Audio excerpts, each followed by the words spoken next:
पहले तो पांडे जी ये बताइए कि आज देश भर में, उत्तर प्रदेश में आप लोग आपातकाल को याद कर रहे हैं, काला दिवस मना रहे हैं। 50 साल बाद क्या जरूरत पड़ गई काला दिवस मनाने की?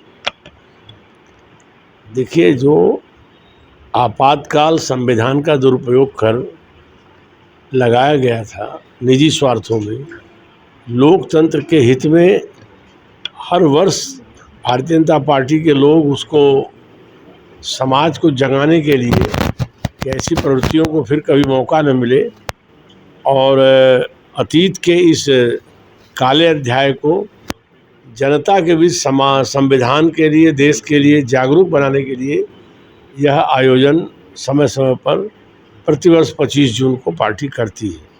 उसी निमित्त आज जगह जगह गोष्ठियों के माध्यम से समाज को एक बार पुनः स्मरण दिलाना कि किस तरह से कांग्रेस में केवल एक व्यक्ति या एक महिला अपनी सत्ता को बचाने के लिए पूरे देश को उन्होंने संवैधानिक प्रावधानों का दुरुपयोग कर जेल खाने में तब्दील कर दिया और लगभग 22 महीने तक यह देश एक तरह से हर तरह की लोकतांत्रिक गतिविधियों से वंचित रहा और पूरा देश कैद खाना बना रहा, मीडिया पर सेंसर रहा। तो ये सब चीज़ें जानने से जनता अपने संवैधानिक दायित्वों के प्रति, लोकतंत्र पर जागरूक रहती है। जी, लेकिन पांडे जी आप लगातार लोकसभा में भी रहे, 17 स्पीकर सर्वसम्मति से चुने जाते रहे। ये पहली बार हो रहा है जब स्पीकर पद पर भी चुनाव हो रहा है, तो ये भी तो 72 साल की परंपरा टूटी है, संवैधानिक परंपरा।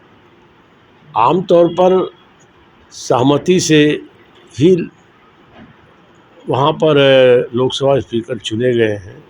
इस बार भी सारा देश जान रहा है कि राजग गठबंधन बहुत ही पूर्ण बहुमत में है और एकजुट है स्पीकर के सवाल पर। विपक्ष भी हमेशा सहयोग करता रहा है। हम लोग अभी भी आशा करते हैं कि विपक्ष को सकारात्मक, विपक्ष की भूमिका का पहला चरण यही होता है कि लोकसभा अध्यक्ष का निर्वाचन आम सहमति से हो और सत्ता पक्ष ने आम सहमति के लिए सारी जो औपचारिकताएं हैं वो की है। अब विपक्ष को सकारात्मक विपक्ष की भूमिका अदा करना है। मैं आशा करता हूं कि वो ऐसी भूमिका अदा करें। तो डिप्टी स्पीकर का पद क्यों नहीं दे रहे आप? अब ये सब विषय भविष्य में सब चीज़ें चर्चा कर निर्णय की जाती है। क्या महसूस किया, क्या कमी रही जिसकी वजह से उत्तर प्रदेश में पार्टी की ये स्थिति रही?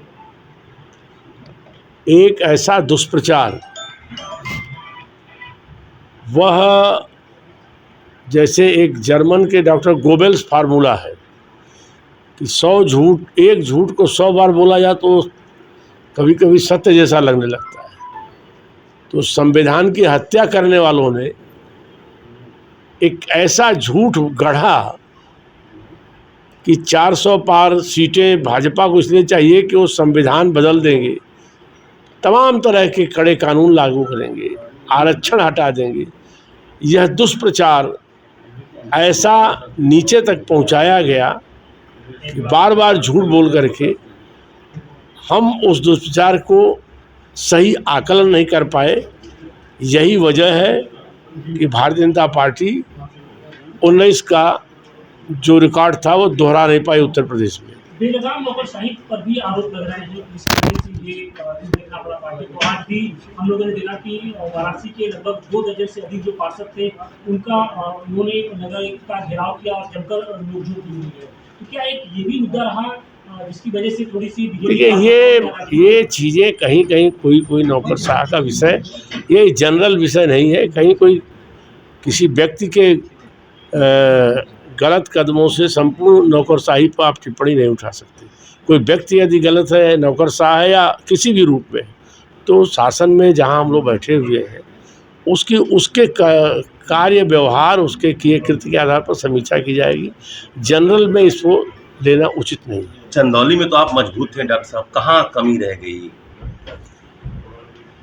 अब पार्टी के लोग इसका मंथन चिंतन कर रहे हैं। हमने अपनी सेवाएं 10 साल बेहतर दी हैं। आगे भी जनता के बीच क्योंकि जनता अभी भी जो जन आकांक्षाएँ हमको चुनाव में जिता करके फिर से वहाँ कार्य चाहती थी विकास के, वो ले जाके उन्होंने बॉर्डर तक पहुंचाया। थोड़े मतों के हेरफेर में ऐसी परिस्थिति बनी। तो हम सब उस जनता के साथ काम करेंगे, जन विश्वास को पुनः प्राप्त करने की हम सभी मिलकर भाजपा के लोग कोशिश करेंगे। चंदौली में तो चर्चा है डॉक्टर साहब की धोखा हो गया आपके साथ, आपके अपने लोगों ने ही धोखा दिया। ये चर्चा बहुत तेजी से चल रही है आपके चंदौली में। अब ये पार्टी की समीक्षा का है। आप लोगों को अब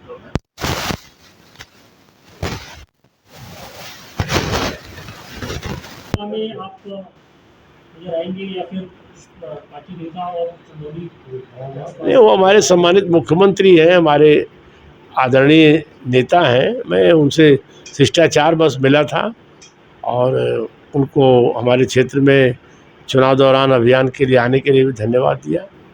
एक सामान्य शिष्टाचार हम लोग मिलते रहते हैं।